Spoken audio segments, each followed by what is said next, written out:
All right, welcome back to another episode of the Harold Katz podcast, season 3, episode 2, a special Thanksgiving edition. It's always an honor to be with Coach and Akiva Poppers, the legends themselves. Coach, is it permissible to still say Happy Thanksgiving, even though you're now residing in the Holy Land? I say happy Thanksgiving every day when I say, thank you God for allowing me to wake up and giving me a new morning. So it's not out of the ordinary. I did always get a kick out of, like you turn on shows like probably going on right now. What time is it in America?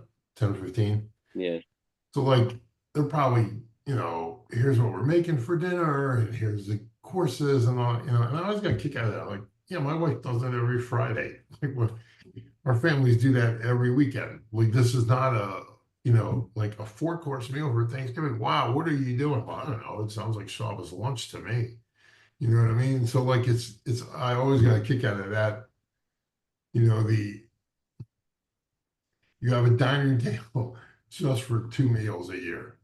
I'm like it's just strange. People would always say to me, are you gonna Thanksgiving? And I'd always be like, yeah, tomorrow we do 52 of these at least minimum. So but that being said, I think it's always great to be thankful and happy Thanksgiving, everybody. It's not something that's I mean there are in typical Jewish fashion there are Black Friday sales here, but there right, is not, there is really no you wouldn't know it's Thanksgiving here. It's a work day. right, right. Tomorrow is not a work day, and Uh-huh. it's quite obvious when you're here that it's not a Black work. Friday in regards to Hanukkah shopping, correct? I suppose, yeah, I suppose, but like it's sales everywhere, Black Friday. No, Right. it's kind of cool. Mhm. Like just a little taste of, you know, but today's a regular day here, and I mean you're living a Jewish life, so what are the yeah, I mean, of course, be thankful. It's incredible, and up until recently, well, it's not fair to say. Um, America's been great to the Jewish people. I think that tide has turned somewhat, and it's difficult for Jews now. I hope that ends. I just historically, whenever anti-Semitism is out in the open, it never goes back in. That's just the history of anti-Semitism. So I I I, I am worried for my kids and my family, and my friends like you guys, and I hope I'm wrong. Um, the forced ceasefire that America put on Israel last night, kind of shows me that, hmm, that's not changed. And I think I'm just to delve into this politics thing for a second. I think Israel did this ceasefire with Lebanon strictly because America's been withholding weapons that Israel's already paid for, and and they were afraid they were going to endorse, not veto an arms embargo on Israel in the UN. And I still think that's possible, even though, you know, ceasefire was just tenuous at best, even today, you know. Mixed emotions here, obviously, but it is what it is. And I hope America stays this good place for Jews to be. Although, I'd love you all to join me at some point. Not you, Pop. I'm saying, or So, Coach, why don't we get down to business? yes, sir. YU Ball approaching Yeah, a very interesting stretch now, playing some top teams around the yeah, country at the D3 yeah. What do level. we got? Yeah, what do we got? What do we got, Uh, Pop? Before he continues, what Yeah, do we got? I got you. I got Trinity. you. All right, Trinity is this upcoming Sunday. I think they're number 5 now in the country On the road. on the road, Final Four team from Okay. last year. Yeah, yeah, yeah. NYU on December 12th, so there's 11 days between. And then Okay. NYU, who's obviously had, That's basically 2 games in 4 weeks. Yeah. yeah, so NYU, who's obviously had YU's number last couple of years. So the last year was competitive until 10 minutes left. I think they're number 14 in the country now. Right. A little different build than last year in terms of personnel, but they're still good. Right. Is And that then that's on the road also? that's on the road, yeah, at NYU's new gym.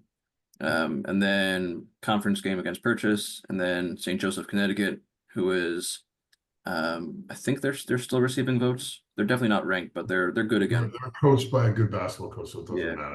Yeah. Doesn't Yeah. matter what little So- poppers around the country say. Yeah. So, Coach, my question for you is: you One always second, Oren. 1 second. Oh, we still have stretches. Okay, Oh, we're in the middle. Yeah, we're in the middle of the stretch, and then I'm so proud of this schedule. Yeah. a couple weeks later we play Wesleyan, Connecticut, Right. who a couple years ago when YU played, YU kind of blew the game up 11-3 to go and blew it, and last year we just got smoked.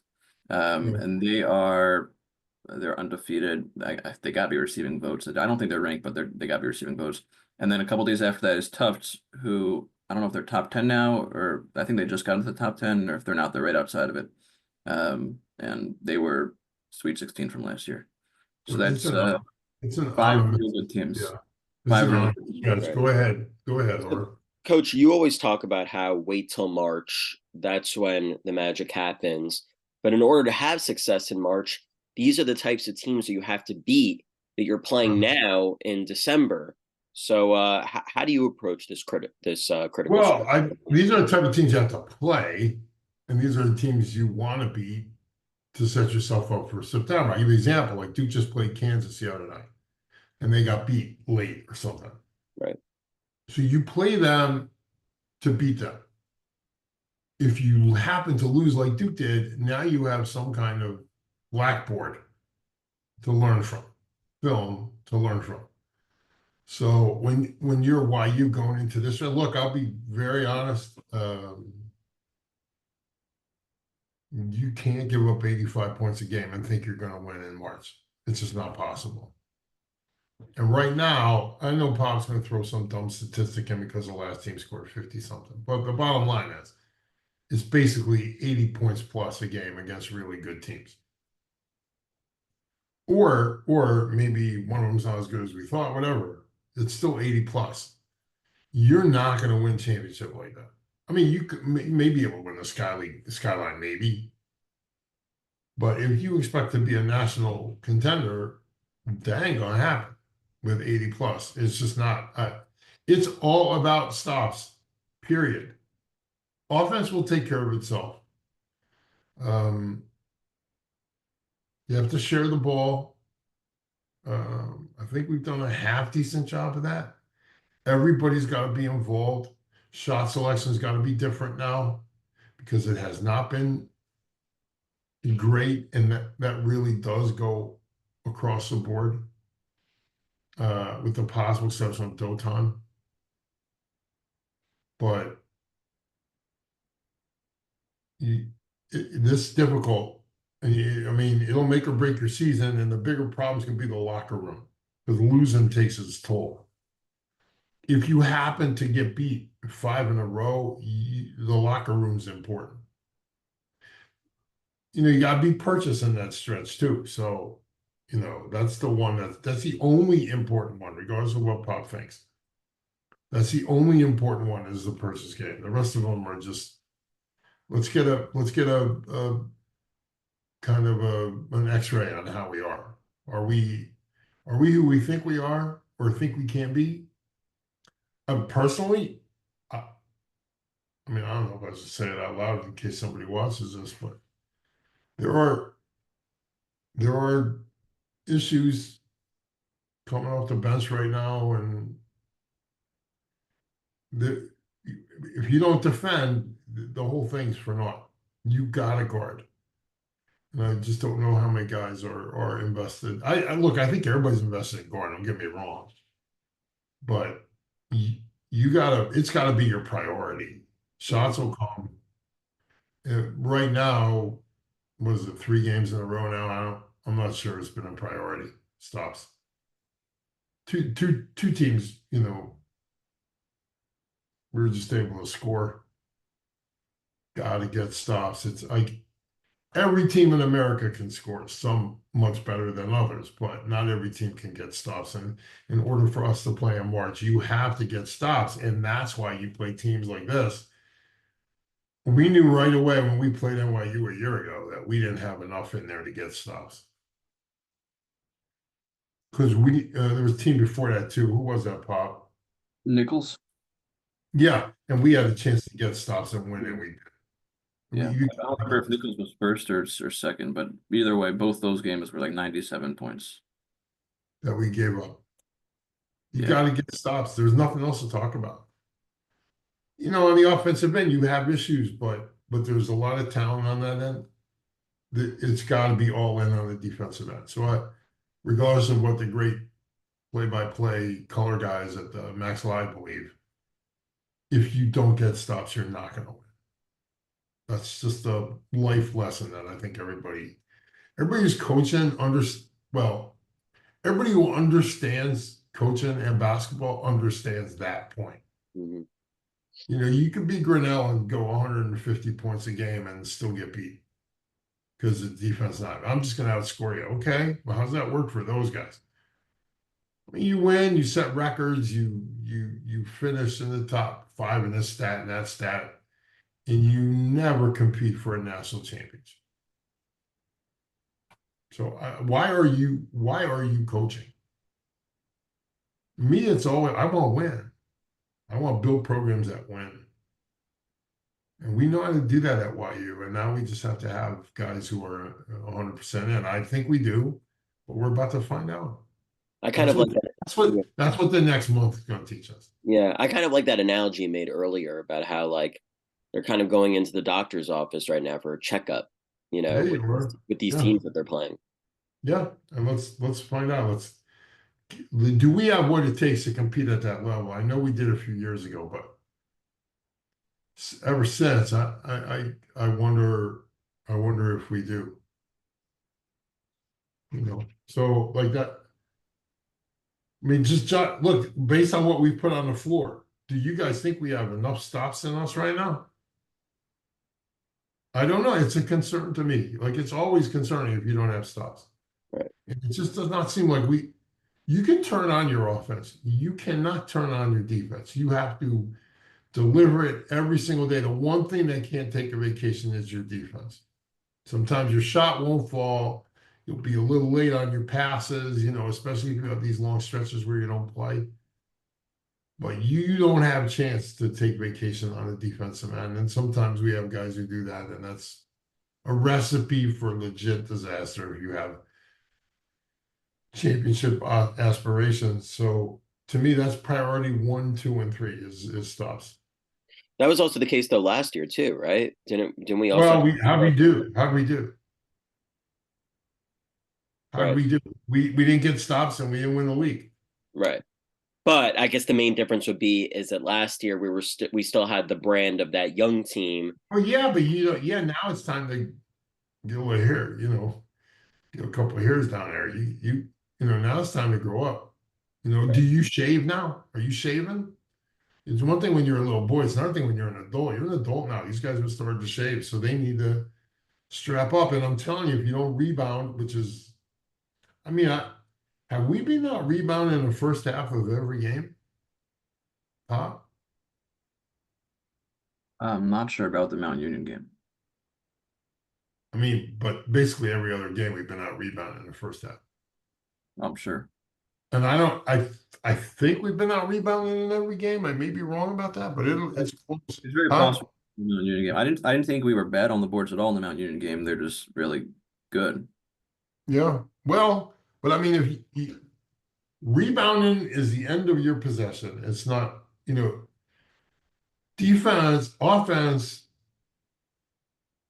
is multiple actions. Defense is multiple efforts. Okay? And it takes no talent to hustle. It takes no talent to give effort. Now, effort is a talent, but it doesn't take any talent to play hard. It doesn't take any talent to just strap up and defend and be invested on every play. That's honestly, that's what's going to come down to. You go to Trinity and they're licking their chops for a team that's giving up 85 a night. What is our current points per game on defensive end? 75?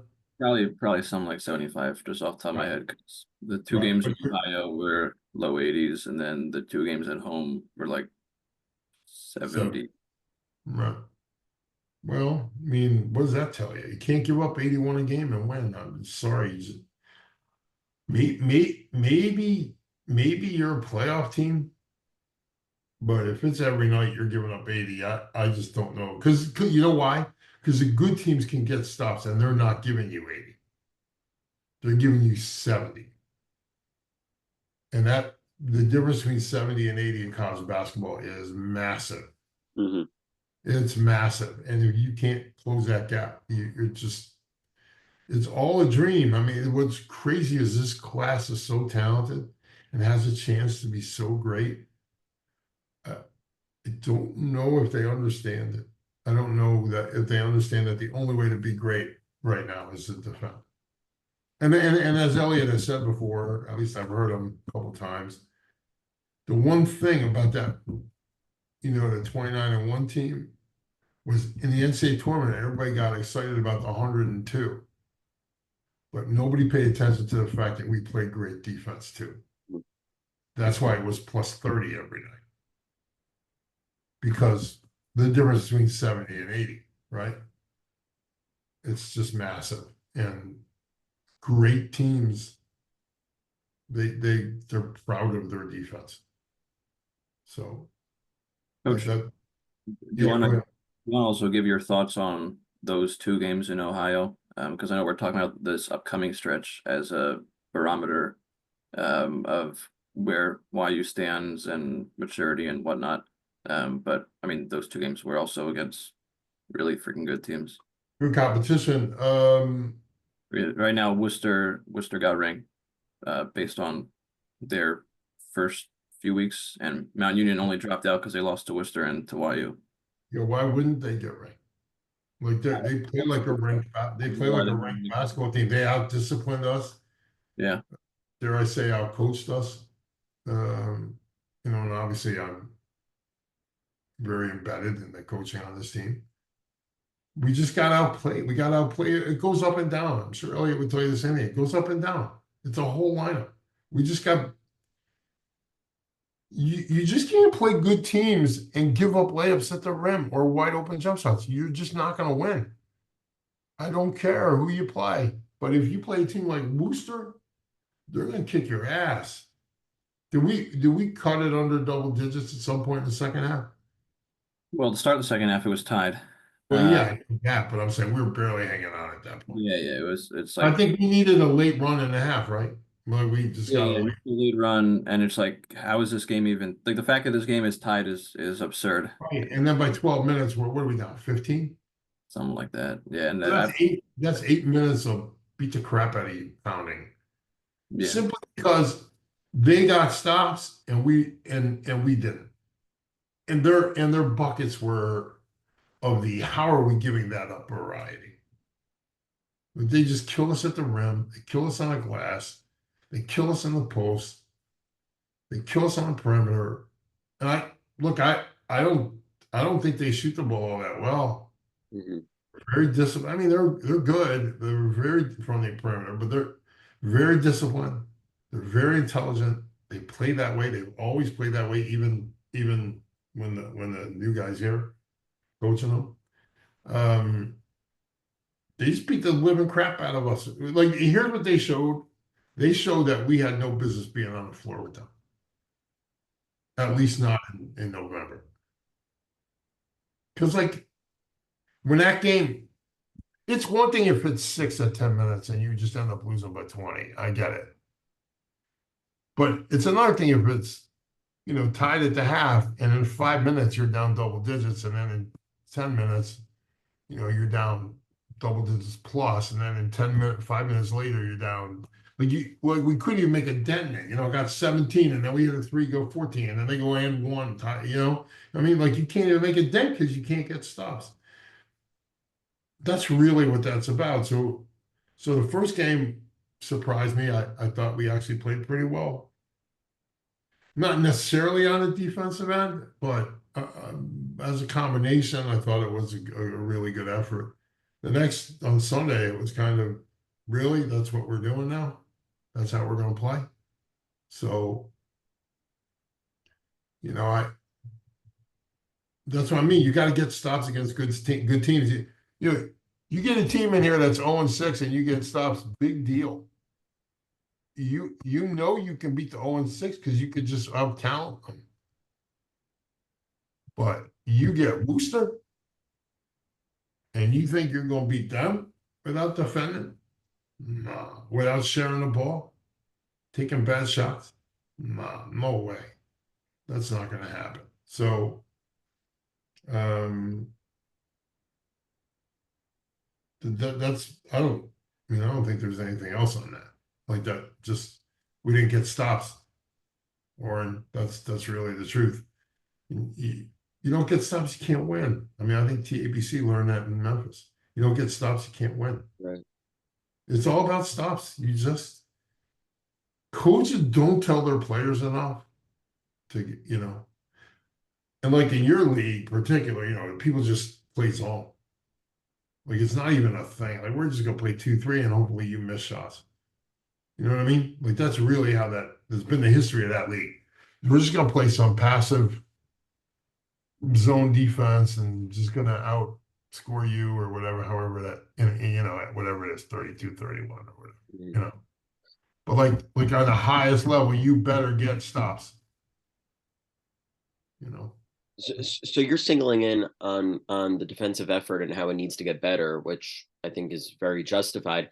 In a positive way, is there a certain player on our team that you would single out in a positive way who has set the tone in that regard? From defensive end? Yeah. Well, I mean, there's a few guys, like Orr has spurts where he's really good on a defensive end. I think Max is consistent on a defensive end. There's a guy. I try not to call guys out, but if there's a guy who's actually giving you consistent effort on the defensive end, is Max. I mean, and the worst part is he's staying out of foul trouble, and we still can't get stops. So the rest of them, it's not necessarily one person here. It's the unit, because whatever Max does doesn't matter if the next guy doesn't do his job or the next guy doesn't. Or you could have 4 guys. That's what's amazing about basketball. In soccer, no offense, Warren, you could have like 8 guys doing their job, 2 not doing their job, and no one will even know. In basketball, it's got to be all across the board. It's got to be, because there's only 5, and if one guy screws up, everybody's going to be paying for it. So that's why I don't necessarily like calling guys out like that. People can call me gutless about it. I do have relationships with players. I do call them out personally, but I don't necessarily call them out publicly. But I only do that to get them better, not to, so I don't know how this gets them bad, but I'm saying we're getting decent effort from guys. I would say we're getting decent effort, and then there's a major drop as you get further along the bench a little bit. I'm not blaming those guys, don't get me wrong. Doesn't mean they're not doing their job. It means somebody on the floor is being exposed and we're not covering that, or all 5 guys have to be invested. That's what I'm trying to say. Because 4 guys can be great, 9 guys can be great, but that 10th guy's not working hard, you're done. Right. And the only way to do it is not play the guy. Yeah. See, or guys. It's the only way to get that message across. Because the greatest motivator in the history of basketball is ass meet bench. Nothing better. No, there's just nothing better. Learned that from a great coach once. Ass meet bench. Bench meet ass. You're gonna be friends. And you have to, as a coach, you have to be willing to do that. Yeah. Part of being the boss. That's why they give you all the money. So I hear what you're saying about defense and stops. It actually reminds me about a quote I saw in a movie once, a hockey movie. The coach says to his players, "I've seen your tapes. I know you can score goals. I just don't know if you can stop them. That's right. I mean, it's the same exact thing. By the way, when you get highlight films from kids, you almost never see, The defense. yeah, Yeah. you almost never see it. I mean, sometimes they'll throw steals in there, and you don't know if the kid's cherry picking or, he's jumping passing lanes, and the other 10 times he gets beat back door. That's why you always ask for a game film. Like, what are your mistakes? I've said this before on here. I want to see your mistakes. I could care less about everything else. Right. We get films like this from people every single day. Let me see the mistakes you make. How do you respond? Are they commission or omission? Are you lazy? Are you working hard? That kind of thing.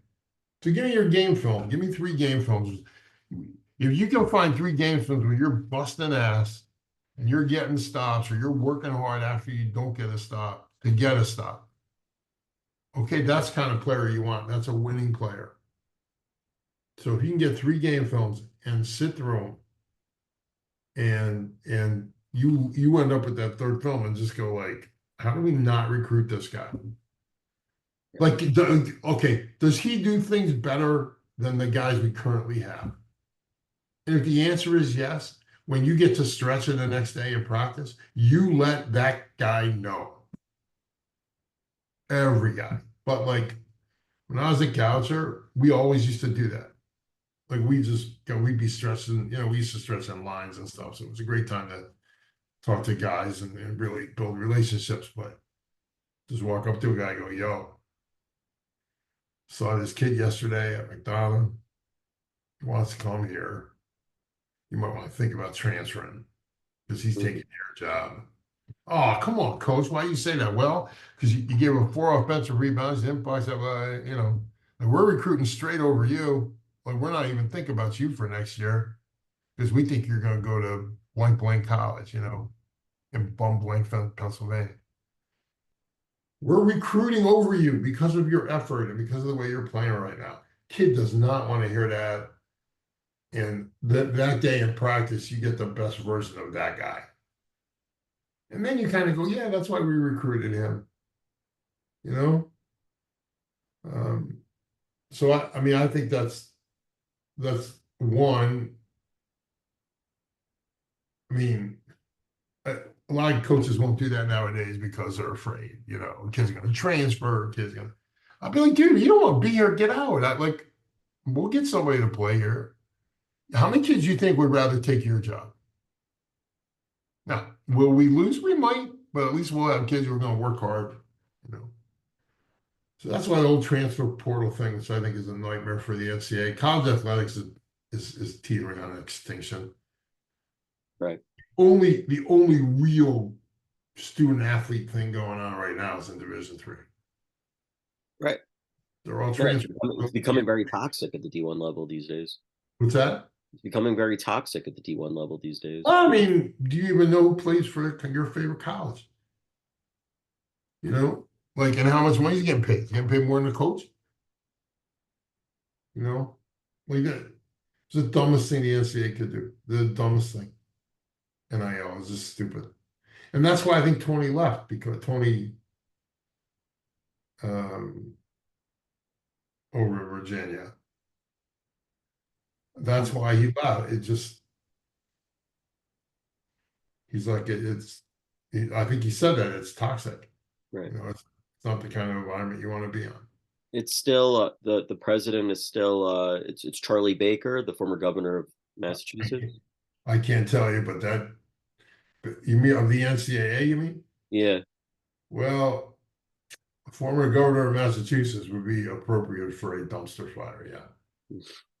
You know what I mean? Like, I live here, so screw the NCAA at this point. I have my own issues with them for 40 years, so like, it's just kind of, you open up a can of worms that you can't put the worms back in now, and you put yourself in a situation where if Tony Bennett is leaving because he doesn't find it, conducive to being a great basketball program or coach or whatever, you have a problem, because when you get rid of the good ones, something's broke. I'm sure, I'm positive there are plenty big time friends of mine, big time people we've had on this show that would argue with me all day about what's in the great spot. But I look at it as a detached citizen. Mhm. And I'm going like, well, what do you think college athletics has turned into? Like the only saving grace for college athletics is their championship tournaments. Right. Right. March Madness is And by the way, sadly, I mean, the NBA ratings are in the toilet. I've always talked about this, but now all of a sudden, 5 years later, everybody else is talking about the toilet that the NBA ratings are. I don't think the in-season tournament that they have has helped. Well, I mean, somebody was talking about this to me. Yeah, somebody here in Israel. Let's get 500,000 for the winner. Like, all right, you're paying a guy $40 million. 500,000 is a lot of money for all the hangers on. You just give it away, whatever. He's getting 40 mil. You think that 500 means a lot to him? I mean, it does, but how much, it obviously means to him. But you're dealing with a product that's pure junk. It's a non-watchable product. You follow what I'm saying? Yeah. And what's happened is the whole world, or the whole, not here, they like the NBA here, but I'm saying the whole, anybody who's been invested in the NBA knows, first of all, you're getting players after one. Okay, here's another problem. It's a problem. You're getting players after 1 year of college. They lack fundamentals that they didn't get in high school. They're not getting them in college because the kid's in college with the NIL knows he's leaving. Excuse me. And the very next year, he's going to be playing in the league. So you have this. That's why with Anthony Edwards, who I really like, that's what he said was so stupid. Mm-hmm. Because the skill set of those guys, Isaiah Thomas and even Dominique Wilkins and Sean Kemp and Larry Bird and Magic and I mean just go to like Gerald Henderson or Jerry Ziste or Maurice Cheeks, guys people don't know. Their fundamentals were so superior to what's going on now that now they're like new fundamentals. In other words, it used to be you never brought the ball up here. And now they're teaching kids to bring the ball up here. Shut the hell up. And then if the guy jams you, I'm watching all these Instagram brilliant takes on it. Stupid. Like the bottom line, this is the bottom line about basketball. If you're coaching, I know you're coaching, Pop. Basketball is simply this: layups, free throws, passing, and catching. And listening and paying attention. If those 6 things are a problem for you, you can't play. Go play soccer. With all due respect.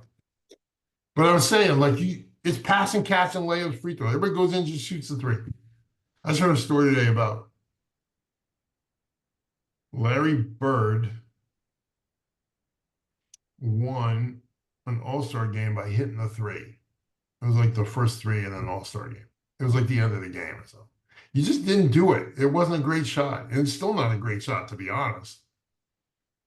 But everybody's so afraid of it, I've gone off on that, But now kids just come in the gym, just jack threes. You know what I mean? I saw a kid last night. I mean, he's in 9th grade. I don't think he's 5 feet tall. Maybe he's 5'1", maybe. He is electric, like pulling off the dribble. And his team got smoked. And one of the reasons they got smoked is it's a close game. Coach takes them out of the game, and then they just gave up like 31-1 or something. This kid was electric, and he couldn't go to his left hand. And like you can get away with that for only so long. I mean, the kid's just great. But the difference is he's going to get to a certain point, and guys are just going to take advantage of the situation. And so I don't know the kid from a can of paint. And I just said to him after the game, I can help you. You just have to do the work. but you're never going to get. I don't know if I'll ever see him again. But like I remember, there was a kid named David Hawkins. He played with the Rockets, and he was at Temple, and he went to Tulane. He was at Tulane, and he went to Temple. And I had seen him as a freshman because I was helping a coaching friend recruit a kid. So my coaching friend was a coach at a top 5 team, whatever. It was a good squad. So they're looking for upper talent. And then the kid found out why I was there and met me in the parking lot when I was leaving. So he waited probably 45 minutes for me to come out. He's in 9th grade playing on varsity. This is another issue we should get to. So he says to me, "Yo, what about me? Would you guys recruit me?" And I said, "No." Well, why not? That I lift off your attitude, your shot selection, I lift off like a bunch of things. Fast forward 3-4 years later, I'm at the Capitol Classic and I'm walking underneath, the arena's up there, so you're walking underneath. And he sees me in the hallway. And I haven't seen him since that day. He sees me walk by the locker room. He comes out of the locker room. He says to me, Coach. I said, "What's up?" So you remember me? I said, "Yeah, you're David, right?" He said, "Yeah." He said, "I wanted to thank you." I said, "Thank me for what?" He said, "Remember that day in the parking lot?" Because I talked to him for like 40 minutes. And I go, "Yeah, of course I remember." He goes, "I took everything you said to heart. And I'm going to Tulane on a full ride. And it would have never happened if you didn't say something to me." Because I just kept going. People, I was just bullying guys and people were letting me get away with it. And they were all telling me how great I was. And you're the first guy who came up to me and said, "I don't know why they're kissing your ass, but you have so much work to do. It's a joke." He's like, no one ever told me that. They all just told me, "David, you're great. You're going to be this. You're going to be that."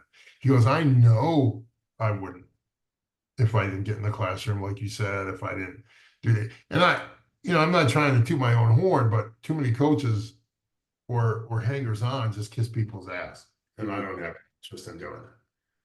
And if you saw David Hawkins today, he would actually tell you the same thing. Like, Coach was honest with me. I didn't know him. He gave me this piece of advice. And to this day, I don't think I've seen David again. I know him and Tamir are friends and keep up, but like, I haven't seen David. But that's the value of being honest, of telling kids straight. So everybody's kissing this kid's ass. They're all asking for his Instagram. My entire team asked for the kid's Instagram. He's this tall. But he's electric. He's really terrific. But I'm watching the game, and while everybody's watching all this fancy stuff, I say, I had to do that because he couldn't go to his left hand. And he can make do without a left hand because he's talented. At some point, that's going to get old right quick. He asked me to help him. I offered my help, and he followed up, sent me a text. I was coming back on the train to Jerusalem last night around 11:45. He sent me a text, and he goes, So what I usually do is I always tell a kid, remind me in the morning, and I'll send it to you. Because then I know if he's serious. And I mean, first thing he did, he just, how you just like reply and you don't say anything. You like Pop does, you like reply and put like an arrow or something like this. Yeah. You just put an arrow. So I sent him like a whole mess of stuff. And I said, "I have a lot more for you, but you have to acknowledge that you got this." And I just put it in the Hebrew and all that. I guess he got home from school. He wrote, "I got it, Coach." Like, he's got a lot to do. And he's going to be extraordinary. And I may never see him again. But he'll forever remember that conversation because I'm the first one.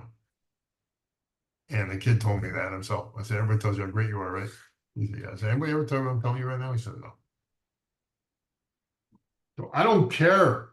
Like, I want the kid to be successful because I'm a basketball coach. I want to see the kid be great, And he is. dude, he's electric. He was the best player in the gym. His team lost by 50 points. He was the best player in the gym going away. Not close. But, he's 4 foot nothing. Just electric. But he'll like do all that business, but he's always going back to his right because he can't do anything with his left hand. He could go between his legs and all that, but he can't. So as a coach, what do you owe players? Like, that's the thing for me. I've always complained that if you have a kid, like you're in the Yeshiva League, and you have a kid like Gabe Leifer on your team. I mean, Abram disagrees with me, but I love him. He's one of my favorite people, to be honest, that I've met in basketball because he's so real. And he is who he is, and he's a very, he lives his integrity.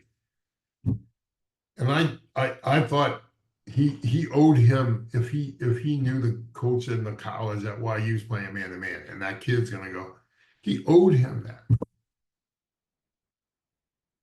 You're building your career and your career success on the back of this child. What are you doing for the kid? Yes, it's difficult for teams to play man to man, and yes, you'll be exposed a little bit. But what do you owe the kid? You understand what I'm saying? Yeah. So I think you have a kid like that playing college, you owe that kid that.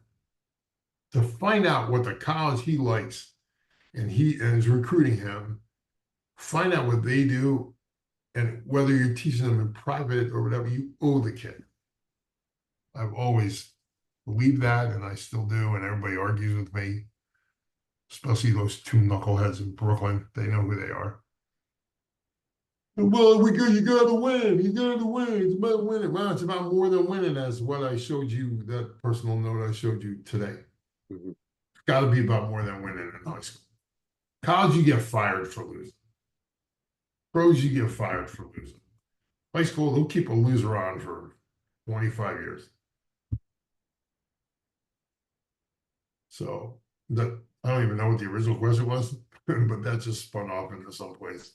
Yeah, well, I think it's actually a good segue into our next segment. We wanted to get your perspective on coaches leading new programs. And since you have a lot of experience in this regard, building the YMC program from the ground up, we saw something that was pretty remarkable. Unfortunately, the result didn't go his way, but your son Ellie coaching a second-year program, Yeah, almost beating an established program in Mag and David. How do you attest that, in terms of, remarkable improvement only 2 years in? What's your piece of advice to other programs who are going through the early stages of their program, and how they only get better and better by the year? Yeah, well, I mean, the bad part for Elliot is you got to play again. You know what I mean? Like, your season's not over on this, quote unquote. I don't even, like, I hate losing. So you lost. But it's a step forward. Now, if you turn around and in 2 weeks from now or 4 weeks from now, lose to that same team by 50, you took a major step back.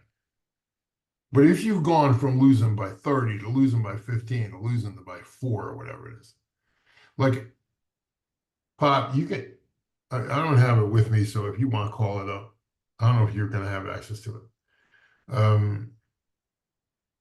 Pete Newell's coaching record at California. I think, I want to say starting in 1954, 6, something like that. The first, I think, 3 or 4 games he plays UCLA, you can just see that they're getting better. They can't beat UCLA, and then he beats them 9 times in a row. Right. So you can see that's how you build a program. So it's not just YMC. I mean, I'm building YMC from the ground up. We're doing that here too. Both of them, it's very difficult. It's very difficult. You're recruiting And what you're not, like, I didn't recruit at the school, but whoever was recruiting is recruiting. You're going up against established programs with established money and established gymnasiums that you don't have. You know, I had to took Just over. before we go off on too much of a tangent. Yeah, 119 and 44 at Cal, including 10 and 9. yeah, but year to year. I don't have year to year. Well, you got to look at the year to year because then you'll see the growth. Okay, against UCLA, he was 10 and 9 overall. Let me look up year to year. And look how it started. First 3 years, I think he got beat every, and it was like big. If you can see year to year and then game to game, I'd go get it, but then we'd be sitting here doing nothing. So if you can get the year to year pop, you'll see. There we go. Have it. Year to year, not game to game, but year to year. 9 and 16. Right. 17 Three losses to UCLA. 17 and 8. 21. I think three losses to UCLA. 21 and 5. Mm-hmm. 19 and 9. Mm-hmm. 25 and 4. Mm-hmm. 28 and 2, and then you retired because of the stress thing. Yeah, welcome to one of the greatest coaches of all time. Because that, if you look, that's two separate classes. And that's where that 19 and 9 comes in. Right? This is the second class. Right? You have if you're there for 7, 8 years, you've had multiple class, but that's two graduating classes basically. And the last 9 times he played John Wooden, he beat him. So think about that. He was 1 and 9, right? Against UCLA. And then ended up 10 and 9 against UCLA. Talk about building the program. Like that, to me, that's how you do it. Like you have to take on the big dog and not be afraid, kind of what we're trying to do at YU and what we did before, take on the big dog and then beat the big dog. You know what I mean? You got to find out who you are and who you want to be. And I would say the same thing to you, Coach Poppers, in your first year of coaching. And you're at an established joint that's had success.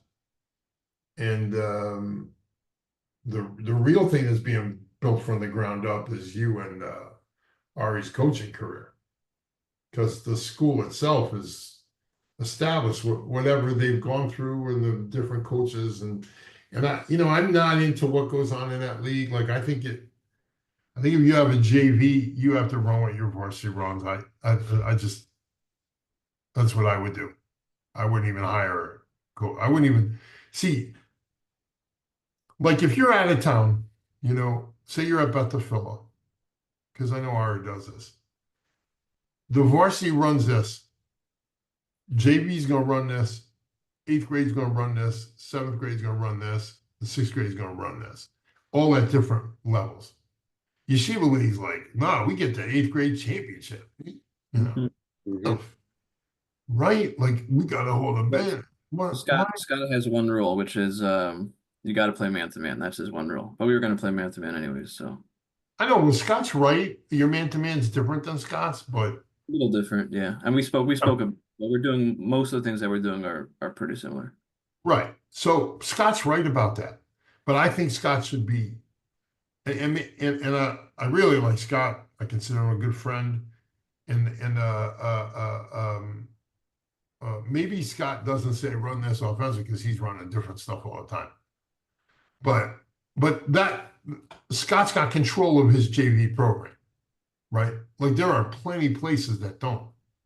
Where does the TABC JV run the same thing as the TABC varsity?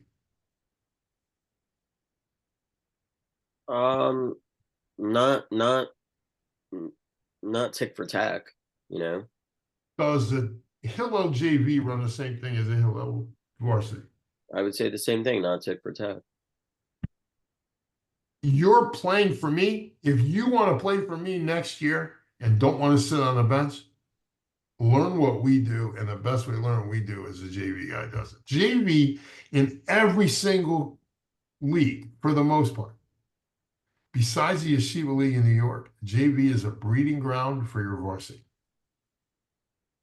Right. Yeah, I would say Bet Tefillah, Eli and Ari kind of Correct. That's why he's his operate. assistant. That's Yeah, right. they're kind of in And step with each other. that's right, because Ari's like, here's what we're doing in our program, and this is what you're gonna run. And we're gonna teach it to everybody. That's And Yeshiva I'd League say is not like that. there are a few. So Megan obviously is like that. You're right. Flatbush Somewhat, Flatbush is trying to somewhat. copy I them. don't think DRS is. No, not the RS. Flatbush trying to. DRS Or is not. Then I at don't SA, think Rich. SAR, Right, but yeah, hold on. But Malk is SAR, yes. a new guy there. So Malk's like the AD now, kind of. I Yeah. know. So Malk is saying, you're gonna run what we're running. And Malk was coaching the JV. Yeah, I think that's Malk's call. Yeah, He that was, he's coaching the JV. and So not this year. He was last year. yeah, I know. I'm saying so like that. So when you're the AD, but ADs say, I don't know, let's get a random school like I don't know, Fresh. Are they running the same thing on a varsity as they are on a JV? No. Mm. Why not? Why not? It's SAR. SAR probably is, right? SAR now is because they got Halpert and Halpert. Right. But what were they doing 2 years ago? They weren't. No, Okay. Alfred and Courtney were running different stuff. It's nonsense. It is nonsense. If you want to win in the varsity level, your JV has to supply you. And the only league where the JV championship is as important as the varsity championship is the Yeshiva League. I've never seen it before in my life. And I've witnessed it for 35 whatever years. It's just mind-blowing. What are you guys thinking? Except, squeakiest oil gets the grease, right? So dad's crying on the JV level, And why you have great players in ninth grade. I mean, great. There's no reason that Kindler kid, when he was better than anybody on the TABC varsity, should have been playing TABC JV. No reason. Zero. Well, Isaac Stepner's playing varsity as a sophomore at Frisch now. So. Which is exactly what he should have done. If not as a freshman, which is exactly what they should do at Ramas. You leave your JV empty and make them build players. Sorry. You don't try to win a JV championship. You load your team with 10th graders so you can win a JV championship. Then they come up for 11th to 11th grade, and you have 6 games left in your season in November, which is mind-numbing. In the regular season, not the What? the No, I regular. get it. No, I get it. But which is mind-numbing because you have to start in September. Understand. Let's take I bet the Phil because I know Baldwin. They can't even get on the floor till November 5th. Because of Y'all volleyball? have 6 games left. What? Because of volleyball? Because of soccer and volleyball, whatever it is. No, because of soccer. Because soccer season, you can't start a varsity season. That's too bad. Coach, I'm gonna let you get on more of a rant. We had 5 games in this preseason tournament, which ended on November 3rd. What? We had 5 games in the span of 7 days in the preseason. It's just ridiculous. Stupid. It's just stupid. Like, it's a soda pop down. It's so dumb. It's so dumb. And then a month later, you have 6 games left. Who runs this league? Like, how many teams are in the league? Or 19 in the JV, 20 in the varsity. And how many games you play a year? 10? JV play 10, varsity play 14. This 14 with 20 in the league? Or 19 in the league? And why don't you play everybody once? We got different divisions. Missing the point. The NBA is, hold on. The NBA NFL has different divisions. NBA has different divisions. The Skyline had different divisions a few years back. They don't want Hillel Drag. And they all play each other. Even baseball has come. Even baseball has come over to the brilliant side. They have money and more. That's a cheap graphic. I think this I disagree with you, Coach. This I think actually makes sense. Of course you do, Pop. I think it makes sense. They don't want JV kids getting back home at 1 a.m. Who's talking about the JV? Screw the JV. Right, coach, the varsity, there's 2 cross-conference games. So you schlep out for 1 away game and you host 1 home game. Well, there you go. There's no reason. 0. You can't use your Sundays. 0. You can't use your Sundays for these long trips. 0. Pop, I think it's time to get Waterbury a plane. Yeah. No, I'm saying that. I mean, that's the team. Okay, that's the team that has to travel. But as I see it from my relationship with Rabbi Kalis, that's the team that has to travel, and the best thing for most of those guys is being in a bus going somewhere. You know what I mean? Keeping them busy. Kalish is the best. Yeah, I love him. But Pop, there's no. This is why I disagree with you. There's no reason. I know, but I'm not even supposed to schedule games on Sundays for my JV guys because they got to use it for like studying or something. I don't know. That's why I was. He's talking about varsity though. JV has no games scheduled on Sundays. I wanted to schedule games on Sundays so I wouldn't lose practices, but I'm not supposed to because it's just how we do it. Why? Look, just how we do is why you had no shot clock. Just how we do is why 10th graders and 9th graders never play on varsity. Hey, I brought the shot clock. I get it, Oren. Thank you. You're welcome. Oh, it's like a specific thing for the school. Like they want the academics and all that. Okay, so Ramaz doesn't do that, but there's no reason TABC don't have that. Why can't you take your long dates? Why can't you take your long trips on Sundays? I mean, listen, I think you're referring to how the league operates. You know, you're saying that the league, the commissioner, should assign every varsity team to play each other in the season. What? You're assuming that I believe the commissioner is nothing more than a data-driven stat guy. He's a data entry person, as far as I can tell. Hopefully, he doesn't watch this show. Okay, if he does, Seth, you can call me. I have no problem with that. Is it Seth? You can call me. I have no problem with that. But I'm saying, like, you're a data entry guy. Look, does the commissioner make your schedule or do you make your schedule? We don't decide who our list of opponents are. Who makes your schedule? Who assigns your games? The teams you play, commissioner, when you play them, yourself. Who assigns your referees? Commissioner? Yeah, Eddie Mills. Eddie Mills. So the commissioner kicks it out to a referee guy. Yeah. Okay. There's 0 reason why you can't take Sundays and then extend this thing to 20 games. There's 19 teams in your league. You play your division twice. Say, is that what you do right now? Play your division twice? No, not even. We play Ramaz, SAR, and Frisch twice. We only play Hillel once. Why don't you play your division twice?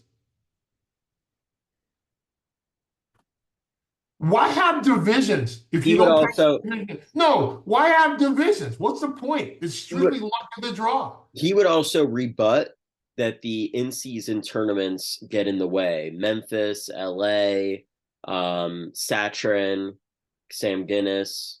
Okay, and you can do like every other league does and say you can only play in X number of preseason tournaments or postseason tournaments while you're in this league. Now, will that make Memphis happy or shall have it? Probably not. Okay, but what's more important to you as a league? The future growth of your league. It's nonsense that you don't play each other. Like at the very minimum, how many teams in your division are? Wow, I'm on a rant today, huh? How many teams in your division? I believe it's 10 each. How do you not play 18 games? Forget the cross division. In your own division, how do you not play each other twice?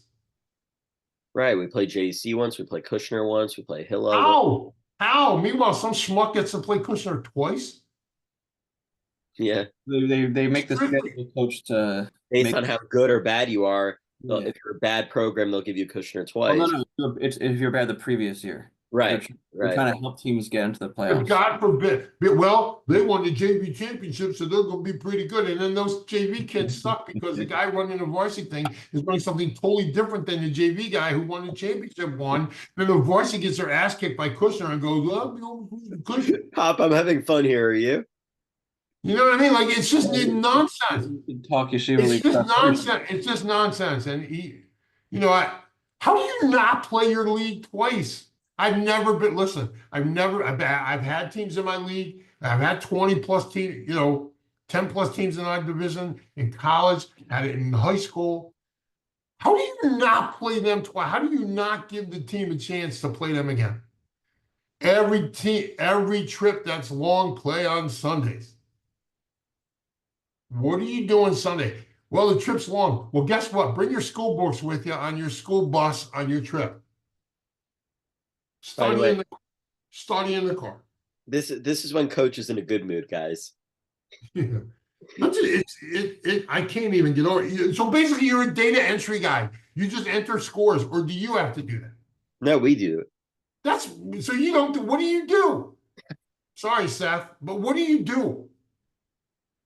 What do you do? I'm sure the JV guy's not much better. What do you do? What do you do? I tell you who you're going to play. Ooh, I'll tell you who I'm going to play. We're going to play each team in our division twice. That's why, because then he has nothing to do. Because if everybody knows you play each other twice, what's his job? To call Eddie Mills? Hey, Eddie, here are these things. Go get them referees. Click. And then send emails like, hey, I need your scores. Got to be up within 20 minutes or some crap like that.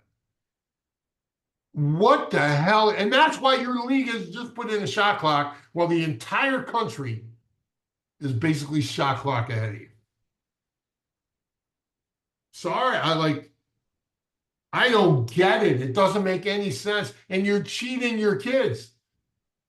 Well, the preseason tournament, Joey's going to have Saturn. Certain teams are going to be allowed to play in Saturn, certain won't, because you'll have a two tournament rule. But there are teams that go to every tournament. Magan has the preseason. Like, it's not even in the preseason. It's a preseason to the preseason. Like, you play that thing in like mid-October. No, this year was September. I'm saying I didn't even put my sukkah up. And you have a preseason, and you have a tournament before the sukkah goes up. And by the way, speaking of that, if you play these tournaments that early, like, remember, the Memphis and Charlotte tournaments are usually in October. So you have this entire, and I know y'all take 2 weeks in the middle of January for some ungodly reason. And just extend your season. We got to play baseball. The 7 teams that have a baseball team have to play baseball. Indoor soccer. And indoor soccer and hockey. Well, then all the guys won't be able to play basketball. That's just how it is. Like, I'm just saying, like, I get all this, but if you don't play Sundays, like, Coach, you are not Mormon. Coach Ellie's regular season schedule ends in December. It is mind-blowing. Does it really? Yeah. What the? Like, and then what? What happens if you don't make the playoffs? If you make the playoffs, your next game's in February. And if you don't, your season's done before the new year. Right. But he's going to Montreal, right? Oh, maybe he has some tournament or something, yeah. And you tell me this ain't effed up. And you tell me this ain't a mess. It is. That's just how we do it. That's just how we do it. That's just how we do it. That's just how we do it. The same thing the Titanic said when they were running into the thing. That's how we did it. That's just how we do it. It's an iceberg, but that's just how we do it. It makes no sense you don't play each opponent twice. It makes 0 sense. We got shot clock. I'm going to pick the teams you're going to play because I'm the commissioner. Yeah. Why do I need you? I can call Ed Mills. Hey, Ed, need referees. Why do I need you? I enter the thing into the website. I schedule all my games. What do? You have a show on Nachum's channel? Great. What do you do? I don't get it. If I was a commissioner, you would play each other's way. And listen, honestly, The schools that don't want to play each other twice, split them in another division and call it like low major. Well, we're Torah study and you have a basketball team. You're using it to recruit players and kids. Here's how we're going to run this league. It's the same thing the NCAA does. Can you commit to this? It doesn't mean you have to get everything done by the 1st of December. Because this school's got vacation and that school's got. Let the schools find the schedule themselves. I've never been in a league where the league told me who I had to play. You know why? Because I knew who I had to play and I took care of that schedule. And by the end of May, the core of my schedule was done. May. Now I just fill it in to make me better, right? But the end of May, the core of the schedule is done. We should have had Mel on for this segment. Well, anytime you want to bring him on. But I'm just am I crazy? Okay, so I'm shaking the horn and says, I don't care, come get me. Come Jerusalem, I like Seth. I'm not trying to kill the guy, but what do? You're a data entry operator. I mean, not even that really. You're just God and you say who plays who and all that. What? I'll tell you who I play. I play my division twice, once at home and once on the road. So now if you did that, then I would understand no cross division. Because then the league championship is the American League and National League bowl, right? Right, East, West bowl, AFL, NFL. They do like cross semifinals or cross quarterfinals or something like that. Quarterfinals, yeah. That's also stupid because one division could be way better, right? One division could be way better. That's exactly what happened last year. There was the third place team isn't as good as the 7th place team in the other division, but they go in because of the luck of the draw. Yeah, in the varsity last year, the Eastern Conference was way better, and in the JV, the Western Conference was way better. So the semifinals in varsity were the top 4 teams in the Eastern Conference. Stupid. Yeah. Strictly stupid. At least know who you are. All right, whatever. I thought we were gonna end on a fun note, but this was also fun. I'm gonna be in enough trouble. Well, I'm speaking up for all the guys who have been strapped up by their. By the way, I don't even know what goes on with my son. I can't believe he's happy with nonsense that goes on like this. But I'm not talking for him. I never speak for my son. Speak for himself. I'm talking to you guys. You're a coach, Pop. You're an athletic director. What the hell are you doing? What? Well, for me, I'm just dealing with the cards I've been dealt. I don't control. No, I get it. So am I. I got a shot clock. Yeah, Oren got a shot clock. No, I mean, congratulations to you. How much pushback did you get from your data entry commissioner? Well, I think it was a little crazy that I was the one who spearheaded it when, it's not like Roger Goodell calls up coaches like, I want to make this change, help make it happen, Yeah. Well, I'm glad I was able to spearhead that 4-year spearheading. Yes. You gave me the motivation and the inspiration to keep going. So why was that not happening? Well, we can't get anybody to work the clock. Dude, you have a JV. Your JV kids work the clock. Your varsity kids work the clock for the JV. How complicated is this? Well, even better, we hired a third official. You could do that, but you want to, I'd save y'all money. I don't care how you work it out, You want your girls to do it, your girls do it. You want your guys to do it, your guys do it. But even if you only had, let's say you played 18 games, like you say, I don't know, a normal league, and you would play everybody in your league twice. You have 15 guys on your varsity or JV, right? And your schools, it might be 48, but let's just say there's 15. Okay. So everybody has to work one game, and other guys, whoever it is, work the other. Everybody works at least one game. That covers every home game you have. Right? Because if you have 10 home games in your league, everybody works one game. Okay? Right. Either the shot clock or water or whatever. And it goes for varsity and JV. Well, my kid has homework, but too bad. Then don't play. Then you can't play. If you want to play on this team, you have to be part of our entire program. And our entire program means taking care of the shot clock, taking care of the game clock. Even if you have 15 and you need two guys to do, you have a guy doing the clock anyway, so that you don't need. You just need the shot clock guy. That's why the whole argument was stupid to me. It was a dumb argument. It was just guys being cheap, lazy, and uncreative. So you just catch me in a bad mood, Nora. Let's close out on this. Yes, sir. How would you grade Coach Pop right now? Coach Pop's doing a great job. How do you know? You haven't watched any of my games. Well, thank God. But Pop, I have so many friggin' clips of your team How? that you send them. And Do the I- scout reports he Send sends out. them? I do What? yeah. Pop, you send them and go, how's this? How about this? No passes. How about this? No dribbles. How about that? Pop, I've seen every single game you played about 7,000 times. Yeah, and Okay. Well, I mean, coaching is a process, and you go through.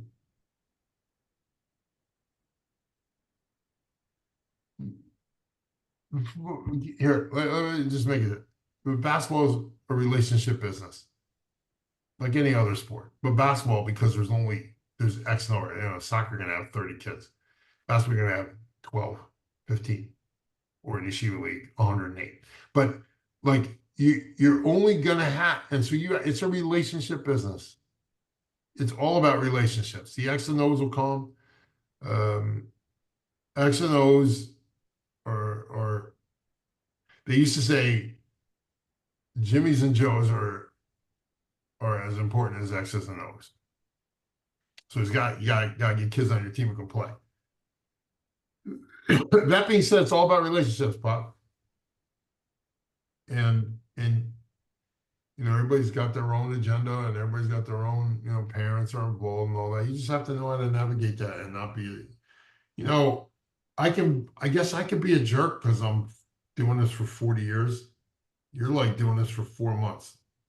So it's hard to be a jerk. And you're doing it in an unjerk generation, you know? Like I'm kind of like an a lot old of kids.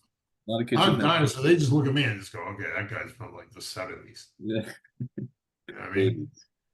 Does you ever see that? You ever see that movie with Rocky Balboa and who's the name of the actual boxer was in that movie? I think it was Rocky 6 maybe, and they forgot the name of it. It was the actual boxer was in the movie, and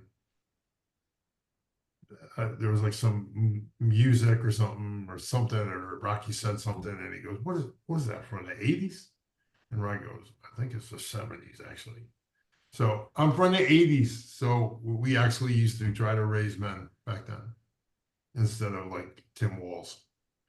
But, you know, raising guys like Tim Wall. But, you know, like men, like you're responsible, you're accountable, you know. Pop, what's your record, by the way? A regular season record or overall record? Your regular season record. Regular season, we're 3-1. Okay. That includes wins. There's only 6 games left to play in a 20-team division. Okay, 20-team league. Okay, all right. That includes wins over Heschel and Kushner, who well, don't piss on your opponent on live television. Yeah. And then how about your overall record? 4-1. 7-2. 7-2. Yeah. You're doing good, Pop. My first team I ever coached was Yeshiva of Greater Washington. They were 1-39 when I got there. I think I've told this story. I started 0-7. So you're off to a way better start than me. Well, I have something to work with. And we finished 7-13. I thought it was a great year. And then the next year we were 14-11. So we kind of MK Dove Lipman was my point guard. And wow. we kind of grew. You understand? You made him the politician that he is today.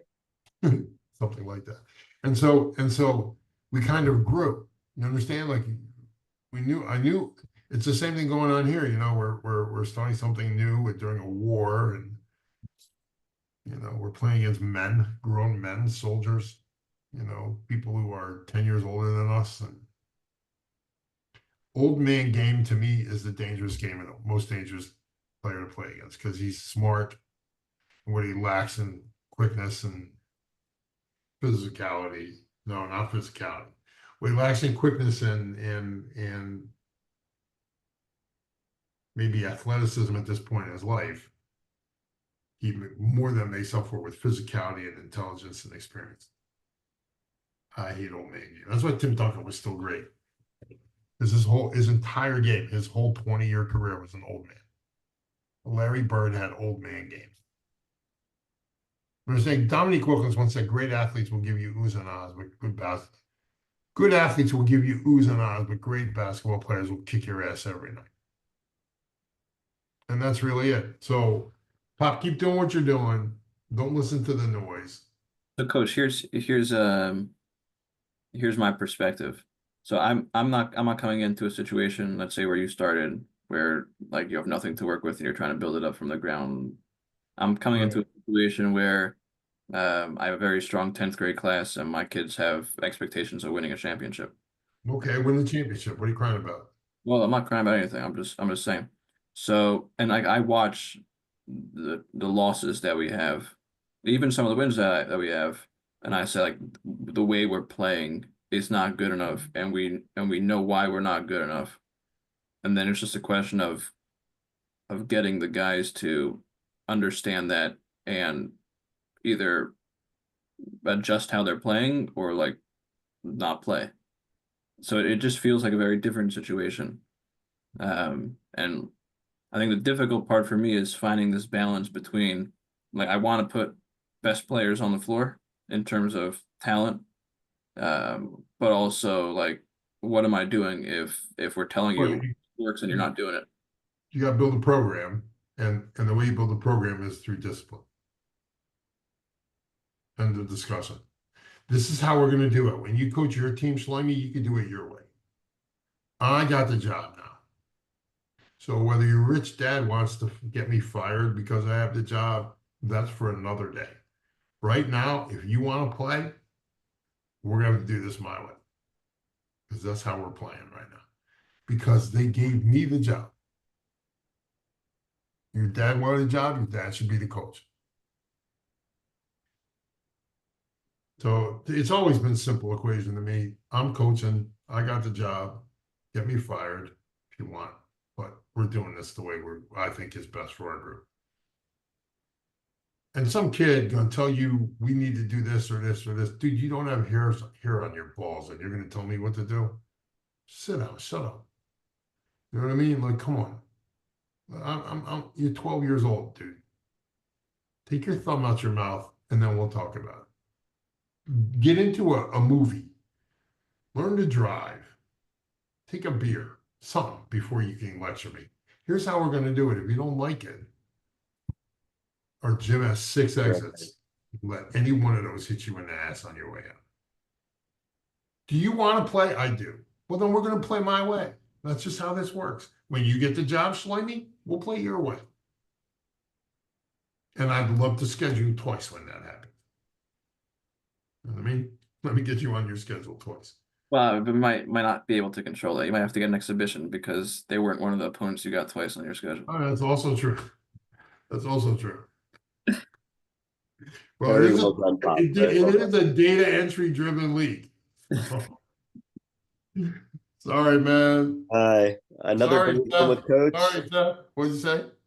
No, another great one. Another great one. Great way. Let's do this. Let's do this again soon. Yeah.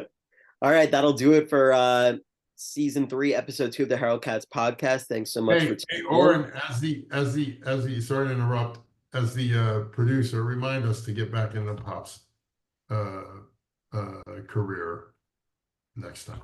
Yes. Thanks so much as always to our viewers. Have a great rest of your day and enjoy all the football.